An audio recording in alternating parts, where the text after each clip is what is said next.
મહારાષ્ટ્રમાં જે public trust છે ને એમને ચલાવવાની આખી રીત જ હવે બદલાઈ રહી છે, એકદમ મૂળભૂત રીતે. આ જે નવો વટહુકમ આવ્યો છે, મહારાષ્ટ્ર પબ્લિક ટ્રસ્ટ સુધારા વટહુકમ, એના હેઠળ સમજી લો કે ટ્રસ્ટીઓની નિમણૂકથી લઈને એમના અધિકારો સુધી બધું જ હવે નવા નિયમોના દાયરામાં આવી ગયું છે. તો ચાલો આપણે સાથે મળીને સમજીએ કે આ મોટા ફેરફારો આખરે છે શું અને એની અસર કેવી પડશે. અને આપણે જે પણ ચર્ચા કરીશું એ CVO chartered and cost accountants association એટલે કે CVOCA દ્વારા એમની જ્ઞાનગંગા સિરીઝ 31ના ભાગરૂપે પ્રકાશિત થયેલી માહિતી પર આધારિત છે. એટલે આ માહિતી એકદમ વિશ્વસનીય છે. તો આ નવા નિયમો લાગુ ક્યારથી થશે? તારીખ યાદ રાખજો, 1 સપ્ટેમ્બર 2025થી. આનો મુખ્ય હેતુ એ છે કે જાહેર ટ્રસ્ટોના મેનેજમેન્ટમાં જે વર્ષોથી ગૂંચવણો ચાલતી હતી, જે અસ્પષ્ટતાઓ હતી, એ બધી દૂર થાય અને એક ચોખ્ખી, પારદર્શક સિસ્ટમ બને. આજના આ વિશ્લેષણમાં આપણે શું શું જોવાના છીએ એની એક ઝલક. પહેલાં તો નવા વટહુકમનો પરિચય, પછી ટ્રસ્ટીઓની નિમણૂક અને એમના કાર્યકાળની વાત કરીશું. ત્યાર પછી અધિકાર ક્ષેત્ર અને કાનૂની પ્રક્રિયામાં શું બદલાયું છે એ જોઈશું. પછી નવી જવાબદારીઓ, દંડની જોગવાઈઓ અને છેલ્લે આ બધાનો સારાંશ અને શું કરવું જોઈએ એની ભલામણો પર વાત કરી. ચાલો ત્યારે શરૂઆત કરીએ સૌથી પહેલા અને કદાચ સૌથી મહત્વના ફેરફારથી. આ ફેરફાર છે ટ્રસ્ટીઓની નિમણૂક અને બોર્ડની રચના સાથે જોડાયેલા નવા નિયમો વિશે. જુઓ, કાયદામાં હવે 2 પ્રકારના ટ્રસ્ટી એકદમ સ્પષ્ટ કરી દેવાયા છે.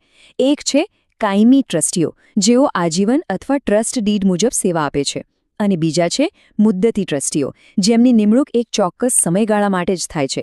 આ બંને વચ્ચેનો તફાવત સમજવો ખૂબ જ જરૂરી છે, કારણ કે આગળના બધા નિયમો આના પર જ આધાર રાખે છે. અને અહીંયા આવે છે એક બહુ જ મોટો નિયમ. હવેથી કોઈપણ ટ્રસ્ટના બોર્ડમાં કાયમી એટલે કે આજીવન ટ્રસ્ટીઓની સંખ્યા કુલ સભ્યોના 25%થી વધારે નહીં હોઈ શકે. બસ મેક્સિમમ 25%.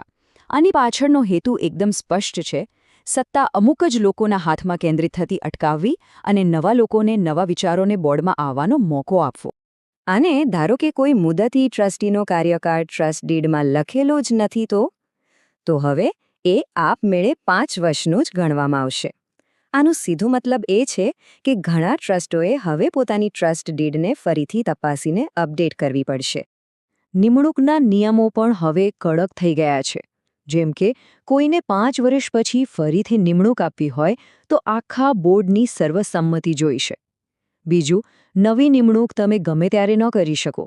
ફક્ત ત્યારે જ કરી શકો જ્યારે કોઈના મૃત્યુ, રાજીનામા કે કાર્યકાળ પૂરો થવાથી જગ્યા ખાલી પડી હોય. અને ત્રીજી વાત, જો ટ્રસ્ટ ડીડમાં લખ્યું હોય કે 5 ટ્રસ્ટી હોવા જોઈએ અને તમે 6ઠ્ઠાની નિમણૂક કરી, તો એ નિમણૂક શરૂઆતથી જ ગેરકાયદેસર ગણાશે. ચાલો હવે બીજા મોટા મુદ્દા પર આવીએ. એ છે અધિકાર ક્ષેત્ર અને કાનૂની પ્રક્રિયા. અહીંયા સત્તામાં એક મૂળભૂત ફેરફાર થયો છે, જે પાવર બેલેન્સને સંપૂર્ણપણે બદલી નાખશે. પહેલાં શું થતું હતું? કોઈ પણ વહીવટી વિવાદ હોય તો મામલો સિવિલ કોર્ટ કે ડિસ્ટ્રિક્ટ કોર્ટમાં જતો હતો. પણ હવે એ બધી સત્તા સિવિલ કોર્ટ પાસેથી લઈ લેવામાં આવી છે અને ફક્ત ચેરિટી કમિશનરને જ સોંપી દેવામાં આવી છે. આ બહુ મોટો ફેરફાર છે. આનો હેતુ ટ્રસ્ટના મામલાઓનો ઝડપથી અને એક્સપર્ટ દ્વારા નિકાલ લાવવાનો છે. આટલું જ નહીં, કાનૂની પ્રક્રિયામાં ટાઈમલાઈન પણ હવે એકદમ કડક કરી દેવાઈ છે. જો તમારે કલમ 70A હેઠળ કોઈ રિવિઝન એપ્લિકેશન ફાઇલ કરવી હોય તો એના માટે હવે તમારી પાસે ફક્ત 120 દિવસનો જ સમય રહેશે. તો હવે વાત કરીએ ટ્રસ્ટો અને ટ્રસ્ટીઓ પર આવેલી નવી જવાબદારીઓની અને સાથે ડોક્યુમેન્ટેશનને લગતા કડક નિયમોની. જો ટ્રસ્ટીઓની જવાબદારીઓ હવે વધી છે. તેમણે ફાઇનાન્શિયલ ટ્રાન્સપરન્સી રાખવી પડશે, ટ્રસ્ટની મિલકતની બરાબર સંભાળ રાખવી પડશે, અને ખૂબ જ મહત્વનો નિયમ એ છે કે દરેક ફાઇલિંગમાં, મિનિટ્સમાં, દરેક રેકોર્ડમાં એ સ્પષ્ટ લખવું પડશે કે કયો ટ્રસ્ટી કાયમી છે અને કયો મુદ્દતી. આ ઉપરાંત જ્યારે પણ ટ્રસ્ટ રજિસ્ટર થાય ત્યારે સ્થાવર મિલકતની માલિકીના પુરાવા આપવા હવે ફરજિયાત કરી દેવાયા છે. અને એક વાત બિલકુલ સ્પષ્ટ કરી દેવાય છે, જેવો કોઈ મુદતી ટ્રસ્ટીનો કાર્યકાળ પૂરો થાય એ તરત જ આપમેળે પોતાના પદ પરથી દૂર થઈ ગયેલા ગણાશે. એ તારીખ પછી જો એ કોઈ નિર્ણય લે કે કોઈ ડોક્યુમેન્ટ પર સહી કરે તો એ કાયદેસર રીતે અમાન્ય ગણાશે. આમાં કોઈ શંકાને સ્થાન નથી. સારું, પણ જો આ નિયમોનું પાલન ન થાય તો એના પરિણામો પણ ખૂબ ગંભીર છે. ચાલો હવે નવા દંડ અને ફોજદારી જોગવાઈઓ પર ધ્યાન આપીએ જે જવાબદારીને અનેક ગણી વધારી દે છે. પરિણામો ખરેખર ગંભીર છે. જો ચેરિટી કમિશનરની પરવાનગી વગર ટ્રસ્ટની મિલકત વેચી તો 1 વર્ષ સુધીની જેલ અને 50,000 રૂપિયાનો દંડ થઈ શકે છે. જો હોસ્પિટલો ગરીબ દર્દીઓ માટેના બેડના નિયમોનું પાલન નહીં કરે તો એમને પણ આ જ સજા થશે. મિલકતની માલિકીના ખોટા દાવા કરશો તો છેતરપિંડીનો કેસ થઈ શકે છે. અને જે ટ્રસ્ટીઓ પોતાની ફરજ બરાબર નહીં નિભાવે એમની પર વ્યક્તિગત દંડ લાગી શકે છે અથવા તેમને પદ પરથી હટાવી પણ શકાય છે. તો આ બધા ફેરફારોનો સાર શું નીકળે છે અને હવે આગળ શું કરવું જોઈએ? ચાલો આપણે આ વિશ્લેષણના છેલ્લા ભાગમાં એની ચર્ચા કરીએ. એકંદરે જોઈએ તો સરકારનો ઈરાદો એકદમ સાફ છે. તેઓ જાહેર ટ્રસ્ટોના સંચાલનમાં સ્પષ્ટતા, પારદર્શિતા અને કડક નિયંત્રણ લાવવા માંગે છે, જેથી આખો વહીવટ વધુ વ્યવસ્થિત અને જવાબદાર બને.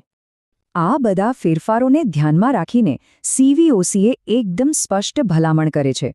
એમના કહેવા મુજબ ટ્રસ્ટો અને જે પણ જવાબદાર વ્યક્તિઓ છે એમણે હવે પોતાના ટ્રસ્ટ ડીડ, ટ્રસ્ટનું બંધારણ અને કમ્પ્લાયન્સ સિસ્ટમની ફરીથી સમીક્ષા કરવી જ જોઈએ.